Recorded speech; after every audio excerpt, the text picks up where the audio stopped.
Welcome to the Heat Source Quickfire, the mini episode where we taste and discuss one sauce in under 15 minutes. Hopefully. We bring our best facts to the table and let you decide whose is best. Let's heat up. All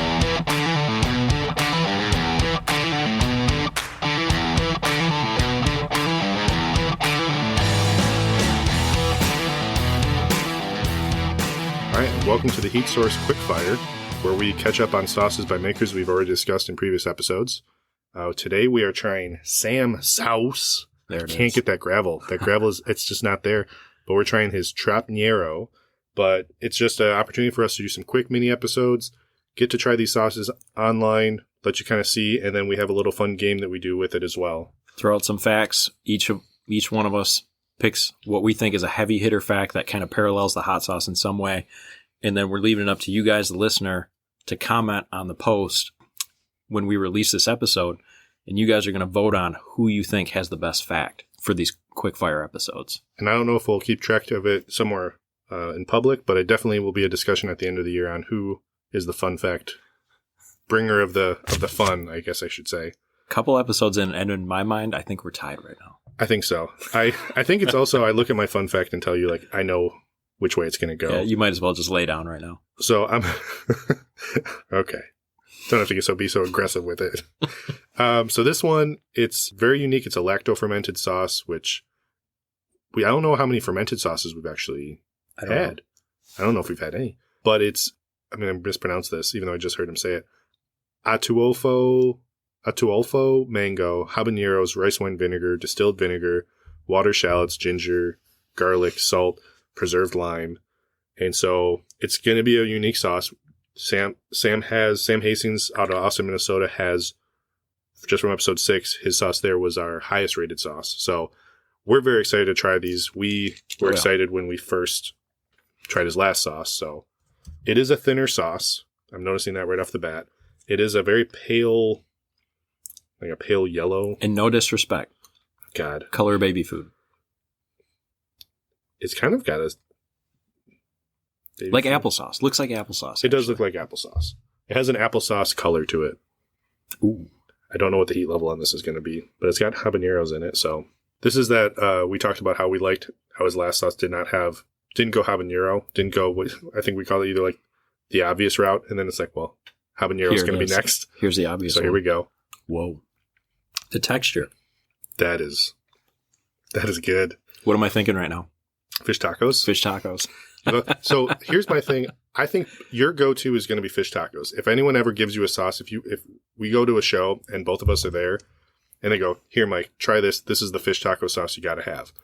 That's your selling point. Mine is going to be nachos. Maybe pizza, but nachos. I love myself some nachos. Yeah. So I can make this work on nachos. Together, Easy. wet burritos. Wet burritos, the elusive thing that no one else knows about except for us. Because we thought it was growing up, we thought it was a national thing. It was multiple times per month. Was like, people are like, oh, Taco Tuesday. I'm like, wet burrito Thursdays. You know, that was just like a thing growing up. So I assumed everyone on planet Earth did wet burrito Thursdays. Yeah, just an assumed thing. So I'm going to go first with my fun fact because I feel like if I go second, it's just going to be me playing in the fourth quarter down by 30.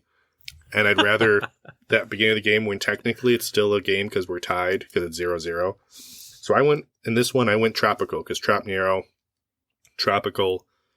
I didn't go mango specific, but I just went tropical, which I feel like you, the science guy, and I've gone more science with some of these mini episodes. I feel like you, the science guy, are actually going to already know most of this stuff anyway. So do you know the percentage of Earth coverage that tropical islands cover? How much of the Earth's surface is tropical islands in percentage-wise? So are we talking like total landmass percentage? Yeah. Which, I mean, land in general isn't the majority, so... Yeah, that's about 25%, 26% landmass. So I'm going 0.01%. Oh, you were 2%. Oh, 2% is I knew it was going to be islands. low. It's low. Yeah. But that's the reason I have that isn't... So that's my lead-up fun fact into... It's only 2% of the Earth's surface, but the estimates range from 3 to 50 million species are in tropical islands. Really? Yeah. And So this one, I couldn't find anything to back it up. I saw it in one spot and I just went with it. It says home to 1/2 of the world's animals and plants. I don't think population, I think of the amount of species it holds. Yeah. But 1/2 in 2%. That's amazing. Yeah. You might have won. It's also responsible for 28% of the world's oxygen production. Humble. Just a little side note to that. Oh, but man. maybe I should have gone first. That was a good one. Here's the problem. Or here's the thing. I think you think mine won because not only did I do a fun fact that is something probably, few people know unless they're in that field, but also it plays to your love of like science and like love animals. Yeah, animals, love plants, science. love animals. All I had to do was throw a dinosaur in there, and it's done. All you had to do is say Sue, and you would have won. Yeah, be like, also Tropical Islands is the home place of Sue that now is a fossil in the field.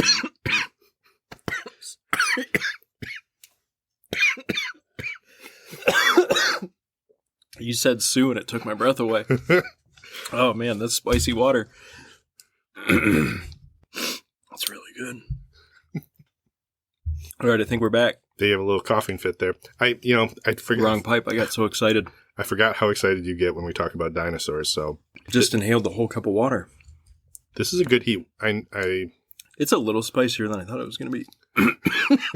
It sounds like you're getting wrecked, and it's just that you had water go down the wrong pipe. I told you that water's spicy. Yes, everyone's going to be like, oh, he is suffering so bad. Right. And it's just, the water down the wrong pipe. But I would put this at a 2 for me. I would go 2. It's a strong heat. It's lingering.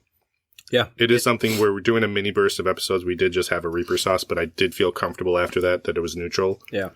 This heat, it ramps up and it hangs on. This one lingers. Yeah. For sure. It lingers about as much as that water does. All right. So mine is my fact is very local to our home state of Michigan. You were born in Michigan, right? I was born in Michigan. Okay. I was born in West Michigan. Yeah, that shows how much we know each other as co-hosts. I thought we were brother-in-laws. I liked that one because I was like, that would have, like, it's easy to go like, oh, they're best friends. Like, oh, they're best friends. It's like, okay. Yeah. Like, but it's something where brother-in-laws like, that's a unique one. I think I'm going on 7 months of talking to you. So yeah, it's something where however long you've been at work, that's how long we've known each other. Right. All right. So for my fact, excuse me. You can just edit all these out. It won't be a big deal. Yeah. I also went the tropical route.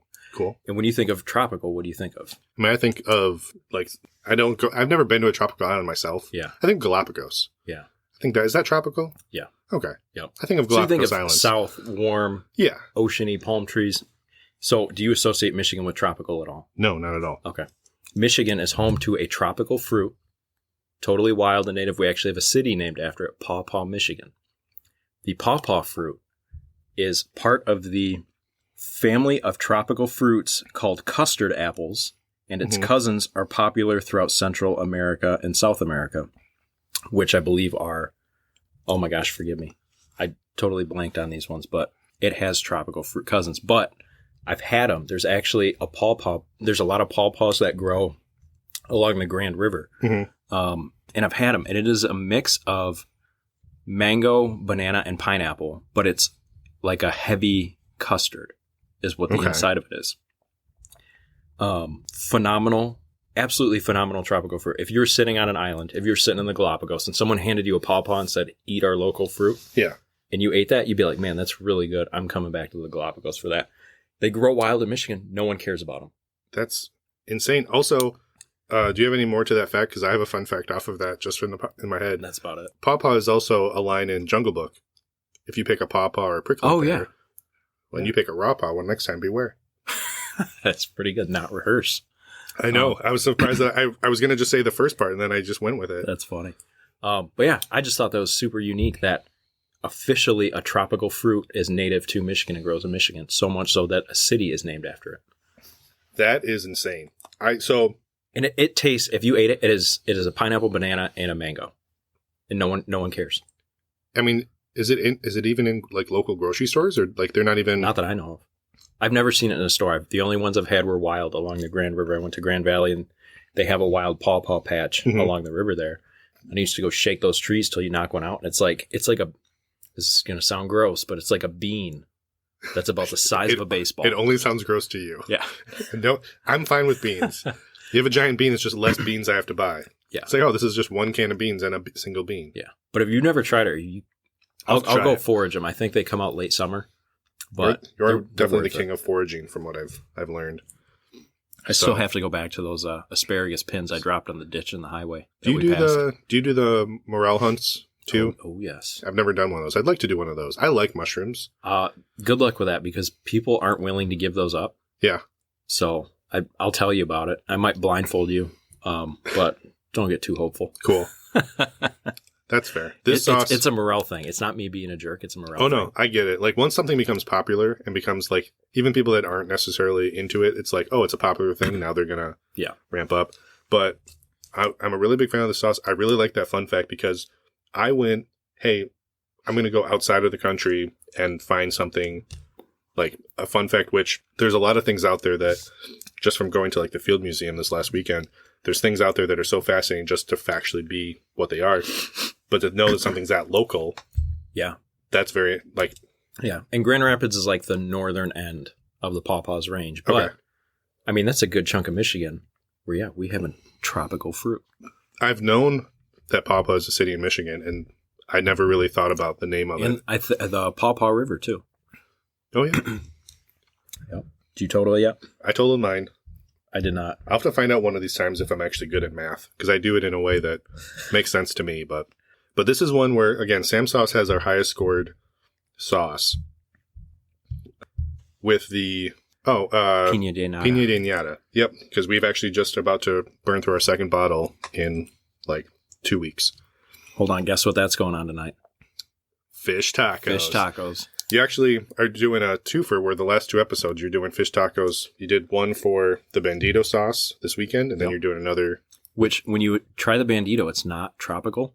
Or it's not kind of fruity, went super, super well on fish tacos. Which I wouldn't have automatically said would work. But so that's actually nice to hear. So, all right. Mine went into, and again, 100-point scale, above 75. We recommend to have in your kitchen. We're going to have it in ours. Above 50 is recommend to buy. If it's below 25, it might not be for us. Maybe it's for you. Again, we said level 2 heat. I gave it an 80. 72. Okay. Yeah. Pretty close. Again, I'm going to have a stocked kitchen because I'm just going to keep, which I already do. I showed you some of the packages that came in already. The kitchen's crazy right now. Yeah. It is I still like the Piña de Nata better, but this is such a good sauce. And it's something where it's got that vinegar in it. It isn't like super tropical, but it's got such a good heat to it. Yeah. And it kind of lends itself to a lot of things, especially fish taco. Yeah. And if you like hotter, I'd probably go this one over the Piña de Nata because this one is just a little spicier. This one hangs on. Yeah. It lingers for a while. I don't know if that's like playing on with the vinegar. I don't know. I also feel like, because this one was habanero, right? Yeah. To me, habanero always hangs on a little bit longer. So maybe it's just the nature of the pepper. I'm going to look into that. Yeah, I'm definitely sweating. Of pepper spices. I'm definitely feeling a little bit of sweat, but it's also, we're doing a mini burst of episodes, so I'm getting a lot of dynamic flavors. Mm-hmm. If you want to try Sam's Sauce and you want to order some, definitely go to his website. It's just samsouse.com, SAMSAHOUSE. And then be sure to check out his Instagram, which is also Sam Sauce. It's something where he's social. I don't know what social word. Media. He's very interactive on there. I don't know what word I was going to do. I think it's because you've been throwing out so many Sam Sauces. There's so many S's in there. Yeah. That you probably just tripped yourself up. Yeah, I don't know what happened there, but he's very interactive on Instagram. They do their Friday coffee talks. Him and Roddy at Faya, and they have different people on and off of there. Check out that. Check his website. Spill the Sauce Podcast is a podcast he hosts. Check that out. He posted about that as well. But that is Sam Sauce. Yep, another good one. Trop'nero, another good one. Yep. Take away my coughing fit, and that puts us right at 15 minutes. Perfect. All right. Well, thank you again. And yeah, reach out to us if you have any suggestions for any future sauces for us to try. Check our Instagram at the Heat Source Podcast. And be sure to keep a track on that for updates for episodes and memes. So until next time, have yourself a good one. Thanks.